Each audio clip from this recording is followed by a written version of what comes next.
بۆ ئاگاداربوون لە ڕۆژی حاجیانی هەرێم کە لە کێوی عەرەفەن هاوکارم نەبەز ئیسماعیل گوتە بەڕێز نەبەز ئیسماعیل گوتە بێژی وەزارەتی ئەوقاف و کاروباری یانی ببوورە بەڕێز نەبەز لە مەککەوە لەگەڵماندا سڵاوتان لێبێت خوا حەج و دوعا و نوێژ و نزاکانتان قبوڵکە ئینشاءڵڵا.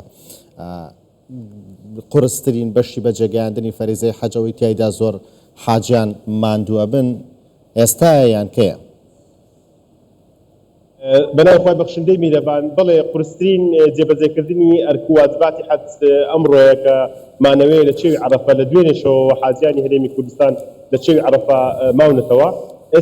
ئێستا حالیان خەریکی خۆکۆکردنەوەن بەڕێ دەکەون، بانگی مەغریب بانگ بدات لێرە یەکسەر بەڕێ دەکەین بۆ ناوچەی مزدەلیفە. ئەرکە قورسەکە کە ڕۆژی عەرەفەیە بەڕاستی تەواو بوو الحەمدولله، تەنیا ماوە بانگ بدا و ئێرە بەجێ بێڵین. حاجیان لەگەڵ تیمی پزیشکی و تیمی ئیداری پێکەوە سەرقاڵی خۆکۆکردنەوەن ئێستا الحەمدولله هیچ حاڵەتێکی نەخوازراو یان حاڵەتی خوا نەخواستا ڕوودا و یان مردن ئەو شتانە نەبووە سوپاس بخوا. حاجیان هەرێمی کوردستان سەلامەتن، سوپاس بخوا هەموویان سەلامەتن الحەمدولله. کەمێکی تر بەرەو ناوچەی مزدەلیفە بەڕێ دەکەوین. کا بە دۆخی تەندروستی حاجیانی هەرێمی کوردستان شکر بۆخوا باش. سپاس بخوا بە خەڵکی دڵنیا بن کە سوکاری حاجیان لە هەرێمی کوردستان و کوردستانی عزیز و خۆشەویستمان دڵنیا بن کە ڕۆژی حاجیان سپاس بخوا هەموویان سەلامەتن و هیچ حاڵەتێکی نەخوازرا و ڕوودا و یان خوا نەخواستە مردن یان نەخۆشی سەخت ئەوانە نەبووە الحەمدولله. پلەکانی گەرما بەرزنین لە سعودی ئەمە ئەرکەکەی قورستر نەکردووە؟ بەڕاستی لە سعات 10 تا سعات 4 پلەی گەرما زۆر بەرز بوو لێرە، بەڵام لێرە دەسەڵاتدارانی سعودی ئەمیان ئاگادار کردووە هەرزوو کە گەرمایکی قورس بەڕێوە پێویستە ئاگادار بن، بۆیە حەزەرماندا حاجیانی خۆمان کەس لە خێمەکانی خۆیان نەهاتن دەرێ تاوەکو نوێژی عەسر. دوای نوێژی عەسر الحەمدولله ئێستا کەشەکە باشە، فێنک بووە وردە وردە ئێستا خەریک کۆکردنەوەینا، يعني تقريبا دەتوانم بڵێم لە سەر حدودی عەرەفە ڕاوەستاوین بۆەوەی یەکسەر بانگی مەغریب بدا و خاچی عەرەفە بەجێ بێڵین. بەڵێ دوای ئێستا مزدەلیفە چیەکەن؟ لە مزدەلیفە دەمێنینەوە بە پێی سنەت پێغەمبەرمان صلی الله علیه وسلم، حاجیان لێ بشوو دەدەن بەشێکیان دەخەون خەو لێوێ یعنی ئیسراحەتکردن سنەتێکی مؤکەدەیە لەوێ. دوای ئەو کاتە کە مزدەلیفە کۆتایی پێ هات دوای سعات 12 شەو هەندێکیان لە مزدەلیفە دەمێنەوە بەشێکیان ڕێگە پێدراون کەوا بچن ڕەجمی یەکەمی شەیتان بکەن بچنە جەمەرات، دوای ئەوە جەمەرات تەواو بوو ڕاستەخۆ دەچنە تەوافی کەعبەی پیرۆز و سەعی سەفا و مەروە. بەڵێ سەرەتا پێشەوەی بڕۆن لێرە باسوخواسە بوو لەسەر شوێنی مانەوەی حاجیان و دابینکردنی خۆراکیی باش بۆیان تەواوی ئەوەی کە پلانتان بۆ دانابوو جێبەجێکراوە تا ئێستا؟ 100% پلانەکە جێبەجێ بووە الحەمدولله سوپاس بخوا. ئەم ساڵ جیاواز لە ساڵانی ڕابردوو بە شێوەیەکی زۆر باش ئەدای جێبەجێکردنی خواردن و شوێنی حەوانەوە کراوە، بەتایبەتی خواردن کە کێشێکی گەورەیە، چونکە ئەو خواردنانەی کە لە سعودی دەخورێن لێرە کەمتر هاوڵاتی ئێمە بەکاردێنێ، بەڵام ئێمە سێ شێفی کوردیمان لەگەڵ خۆمان هێناوە ئەوان خواردن حازر دەکەن بە تام و چێژ کوردەواریانە.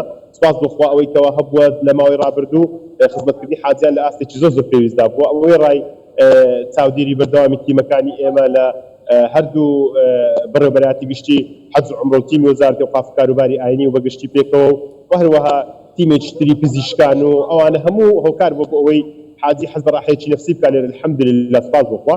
تاوەکو ئێستا ڕەوشەکە لە ئاستێکی زۆر ئاسایی و جێگیردایە و هیچ حاڵەتێکی نەخوازراو نییە و سەبارەت بە خواردنیش ئێمە چەندی چاوپێکەوتنمان کردو ڕۆژانەش چاوپێکەوتن لەگەڵ هاوڵاتیان و حاجیانی خۆمان دەکەین. سپاس بخوا دەتوانم بڵێم بەشی هەر زۆری یعنی هاوڵاتیان ڕازین. ئەوەی کەوا دەمێنێتەوە ئەوەیە لەوانەیە بەشێکی هەبێت لە خواردنی ئێرە حەز بکات تۆزێک داواکاری جیاوازتری هەبێ، بەڵام بەگشتی ئەو تام و چێژە کوردەواریکەوە لە خواردنی ئێرە هەیە لە خواردنی سعودیانیە بەداخەوە خەڵکی ئێمەش هاوڵاتی ئێمەش حاجی ئێمە ئەوەی دەوێ بەڕاستی.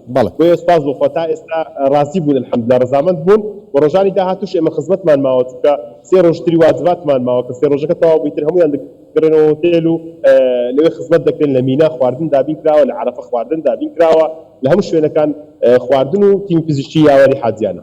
بەڵێ ئاساییە لەسەر و زیاتر لە 5000 کەسێ دوو کەسێ کەسەرە بن ڕەخنە بگرن و گلەی بکەن، چونکە ڕەخنەگرتن و گلەیکردن ئاسانە زۆر.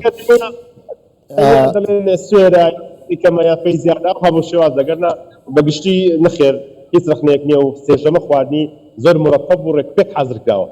دەست ناخۆش بێ ماندوو نەبن کەی پرۆسەی حەج یاخۆ با بڵین فەریزەی حەجە گاتە کۆتایی چەند ڕۆژی تر ئەمڕۆ یەکەم ڕۆژی عەرەفە سبەی یەکەم ڕۆژی جەژنە ئێمە خەریکی واجبات دەبین دوای سبەی شەو پێش مەغریب دەچینە خاچی مینا دوو شەو لە مینا دەمێنینەوە سێم ڕۆژی جەژن کۆتایی سێم ڕۆژی جەژن کۆتایی دێت بە مەراسیمی حەجی ئەنساڵ دیاریکراوە کەی یەکەم وەجبەی حاجیان دەگەڕێنەوە هەرێمی کوردستان دەرکەوتووە کاتەکەی دەسەڵاتی گەڕانەوە لە دەسەڵاتی هێڵی فڕۆکەوانی عراقی و دەستێ باڵی حەجی عراقیدایە تەسەوڕ دەکەم یعنی هەفتەیەک دوای کۆتاییاتی مەراسیمەکان چکە حاجی ئێمە تا ئێستا نەچوتە مەدینە ئەوەی کە لە ڕێگای ئاسمانی هاتووە دەچن لە مەدینەش سێ شەو دەمێنەوە وا پێشبینی دەکەم لە ناوەڕاستی ئەم مانگە ئینشاءڵڵا بەولاوە گەشتی کاروانی حاجیان دەست پێ دەکات ئینشاءڵڵا بۆ هیوای سەرجەمتان بە ساغ و سەلامەتی بگەڕێنەوە حەجتان قبوڵ بێت دوعای خێر و باشی و سەلامەتیش بۆ کورد و کوردستان بکات